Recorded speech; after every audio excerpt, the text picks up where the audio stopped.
യുവനടിക്കെതിരെ ലൈംഗികാതിക്രമം നടത്തിയ കേസിൽ അറസ്റ്റിലായ സംവിധായകൻ രഞ്ജിത്തിന്റെ റിമാൻഡ് റിപ്പോർട്ടിൽ സ്ത്രീ സുരക്ഷയ്ക്ക് ഭീഷണി ഉയർത്തുന്ന ആളാണെന്ന് പരാമർശം. സമാന കൃത്യങ്ങളിൽ മുമ്പും ഉൾപ്പെട്ടയാളാണെന്നും പ്രതിയുടെ അറസ്റ്റ് അനിവാര്യമെന്നും റിപ്പോർട്ടിൽ പോലീസ് പറയുന്നു. ജനുവരി 30-നാണ് നടിക്കെതിരെ ലൈംഗികാതിക്രമം നടന്നതെന്ന റിമാൻഡ് റിപ്പോർട്ടിൽ പറയുന്നു. കാരവാനിൽ വെച്ച് രഞ്ജിത്ത് മോശമായി പെരുമാറിയെന്നാണ് പരാതി. സാക്ഷികളുടെ മൊഴിയുടെയും മൊബൈൽ ടവർ അടക്കമുള്ള തെളിവുകളുടെയും അടിസ്ഥാനത്തിലാണ് അറസ്റ്റ്. സാഹചര്യ തെളിവുകൾ രഞ്ജിത്തിനെതിരെന്നും റിമാൻഡ് റിപ്പോർട്ടിലുണ്ട്.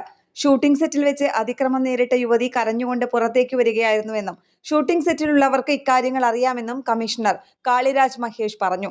കടുത്ത മാനസിക സംഘർഷത്തിലൂടെയാണ് നടി കടന്നുപോയതെന്നും അദ്ദേഹം പറഞ്ഞു. സംവിധായകനും ചലച്ചിത്ര അക്കാദമി മുൻ ചെയർമാനുമാണ് രഞ്ജിത്ത്. എറണാകുളം സബ് ജയിലിൽ തന്നെ തുടരും. ശനിയാഴ്ച രഞ്ജിത്തിനെ നേരിട്ട് കോടതിയിൽ ഹാജരാക്കും. പോലീസിന്റെ കസ്റ്റഡി അപേക്ഷ ശനിയാഴ്ച പരിഗണിക്കും. തുടർന്ന് ജാമ്യാപേക്ഷയും പരിഗണിക്കും.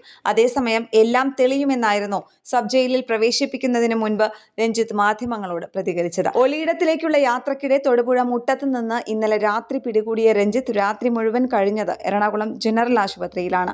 രക്തസമ്മർദ്ദം ഉയർന്നതിനെ തുടർന്ന് ആശുപത്രിയിൽ പ്രവേശിപ്പിക്കപ്പെട്ട രഞ്ജിത്ത് ഗുളിക കഴിക്കുന്ന കാര്യത്തിലടക്കം ഡോക്ടർമാരുടെ നിർദ്ദേശങ്ങൾ അവഗണിച്ചു.